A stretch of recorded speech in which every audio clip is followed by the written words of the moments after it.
Et salut tout le monde, j'espère que vous allez bien. Alors aujourd'hui on se retrouve pour parler Alocasia. Donc dans mon dernier haul en fait je vous avais parlé que je voulais faire mon propre mélange pour certaines de mes plantes et du coup l'Alocasia en fait partie. Donc je vous avais dit aussi que j'avais écouté le podcast donc, de la fleur de peau où il y avait Alan, le professeur en botanique, qui expliquait que l'Alocasia avait besoin d'un terreau pauvre en fait et que 20% de fibres de coco serait très très bien pour lui. Donc on va faire comme ça. On va rempoter cette Alocasia là que je n'avais toujours pas rempoté, honte à moi. Je vais rempoter aussi l'Alocasia Poly qui pour moi, ça fait quand même pas mal de temps qu'il est dans son pot. Ça fait un petit peu plus d'un an qu'il y est dedans, donc je pense qu'il a besoin d'un bon rempotage et que le pot commence à devenir un petit peu petit. Alors j'ai trouvé une brique de fibres de coco que j'ai trouvée au rayon reptile en animalerie grâce à l'une d'entre vous. Mais en plus j'ai reçu le commentaire en fait pile poil quand j'étais à Jardy-Leclerc dans le rayon animalerie, donc ça m'a vraiment fait sourire et je remercie beaucoup cette personne parce qu'elle m'a sauvé la vie. Peu après il y a quelqu'un d'autre qui me l'a dit. Mais du coup, ça m'a vraiment aidé parce que j'en trouvais pas en fait et jamais j'aurais pensé que ça se trouvait dans ce rayon-là. Donc j'ai pris la brique de fibres de coco, je l'ai mise dans une bassine, je l'ai laissé tremper une demi-heure dans 3 litres d'eau, mais ça bougeait pas. Donc du coup, j'ai commencé à la casser et ça ira très bien en fait parce que je n'aurai pas besoin de tout ça, donc c'est très bien. Ensuite, pour le mélange de terreau, je vais utiliser donc du terreau pour plantes d'intérieur et je vais rajouter un petit peu de terre de bruyère pour rendre le substrat un petit peu plus acide. Donc là, je pense que j'ai tous les éléments qu'il faut. Enfin, la plante aura tous les éléments qu'il faut pour être bien. Et on va rajouter un petit peu de terre de bruyère, donc on va dire un petit tiers. Voilà.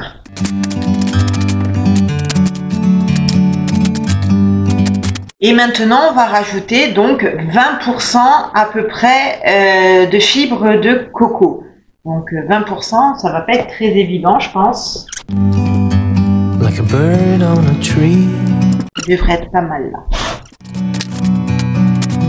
I'm just sitting here. I got time. Voilà. Donc les pots sont prêts, maintenant on va dépoter la plante en fait. Donc ça c'est mon Alocasia Poly, ça fait un bon moment qu'il est dans son pot, donc on va voir à quoi il ressemble.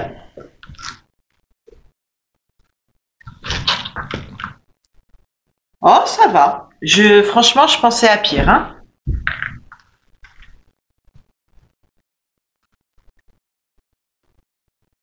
Les racines sont belles.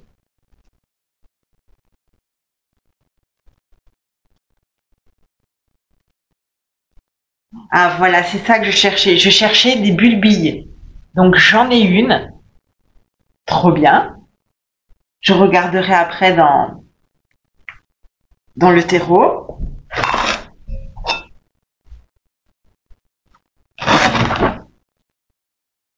Donc voilà, mon Alocasia aussi dans son pot, en fait, je trouvais qu'il avait la base en fait qui ressortait beaucoup. Il avait pas mal poussé et c'était quand même pas mal développé là au niveau du bulbe, on va dire que c'est un bulbe. Voilà, il s'était pas mal développé, du coup il était monté en hauteur et là ça va lui faire du bien d'être un petit peu plus enterré.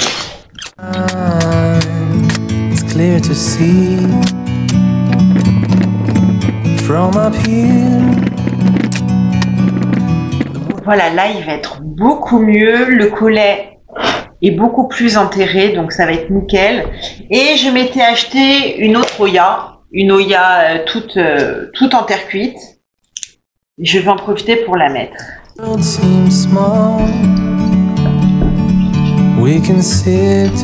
Voilà, a priori j'aurais trouvé tout ça comme bulbilles, donc je vais essayer de les faire germer. Donc voilà, je n'ai jamais fait ça, ça va vraiment être une première pour moi, donc on verra. Déjà, il faut que je trouve le sens dans lequel ça va pousser. Donc ensuite, on passe à l'autre. It's so beautiful, you and me. We meant to be in the great outdoors. Donc là, le terreau aussi était beau quand même, hein, il n'y avait rien à dire. Mais je préfère tout de même bien nettoyer la plante. Bon, dans celle-là, ça m'étonnerait que la plante ait eu le temps de faire des bulbilles. Forever free.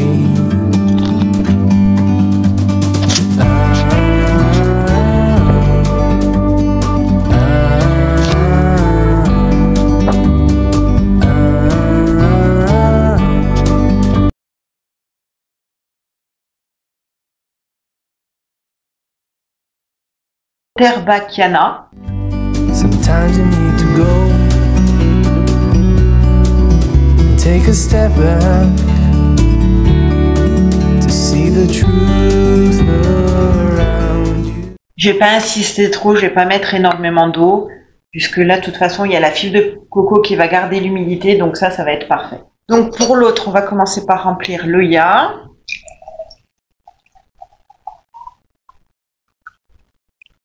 Et ensuite, on arrose. Donc, vu qu'on est dans la lancée, je vais planter les bulbilles aussi. Donc, j'en ai 7. Alors, je vais mettre exactement le même terreau que j'ai mis dans les plantes mères. Et ça ira très bien. Hein. Donc, je vais pas les enfoncer très profond. Donc, elles se présentent comme ça, en fait. C'est une petite boule que vous voyez. C'est une petite boule avec un pic. Voilà. Donc, par contre, voilà, donc le plat, en fait, c'est là où il y a les racines qui vont sortir, et là, c'est la tige. Enfin, j'espère. Ouais, c'est ça. Le plat, en fait, c'est là où les racines vont sortir, et le petit bec, en fait, c'est là où les tiges vont sortir. Donc voilà, on y va. Donc, je la place comme ça, en fait. Droite, et je vais essayer de garder la tige à ras en fait le terreau. From a distance you can feel.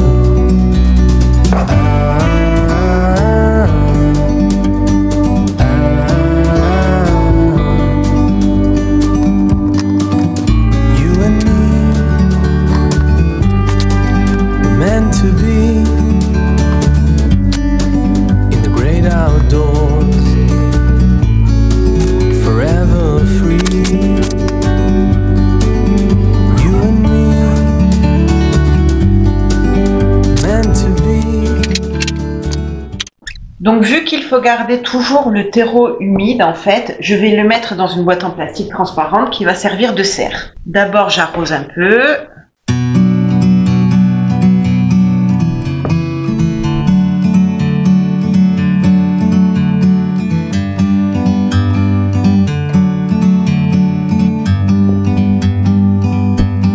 Bird on a tree. I'm just sitting here. I got time. It's clear to see. Voilà, j'ai rempoté mes 2 alocasias. Je suis super contente. J'espère vraiment qu'elles vont reprendre un petit peu du poil de la bête. En plus, ça m'a permis d'expérimenter avec vous donc la multiplication d'alocasias à partir de bulbilles. Je suis super ravie, donc on va voir ce que ça va donner. C'est vraiment une première pour moi. Au pire des cas, ça fonctionne pas, et au meilleur, eh ben, j'aurai des plantes supplémentaires, donc je suis super contente. Donc on récapitule. Le terreau que j'ai mis, en fait, c'est un terreau pour plantes vertes, mélangé avec un petit peu de terre de bruyère pour le rendre un petit peu plus acide. Et j'ai mis 20% de fibre de coco qui va permettre donc de garder l'humidité, mais aussi apparemment ce sont des plantes qui aiment les fibres, qui ont besoin de fibres et d'un sol pauvre. Donc on verra ce que ça va donner. Là aussi c'est une toute première pour moi. J'aime bien expérimenter les choses. Souvent en fait, j'expérimente et ça me plaît beaucoup, donc on verra bien. Voilà, j'aime beaucoup expérimenter les choses et puis me faire ma propre opinion en fait, parce que de me dire il faut faire comme ça, certes, mais je veux voir quand même la différence que ça procure à la plante et pour moi si ça me convient en fait. Donc là je pense qu'il y aura pas de souci et puis on en reparle bientôt je pense. Donc voilà, cette vidéo est terminée, j'espère vraiment qu'elle vous a plu. Si c'est le cas, n'hésitez pas à la liker, à vous abonner et à me rejoindre sur Instagram. Sur ce, je vous fais plein de gros bisous et je vous dis à bientôt dans la prochaine vidéo. From up here, the world seems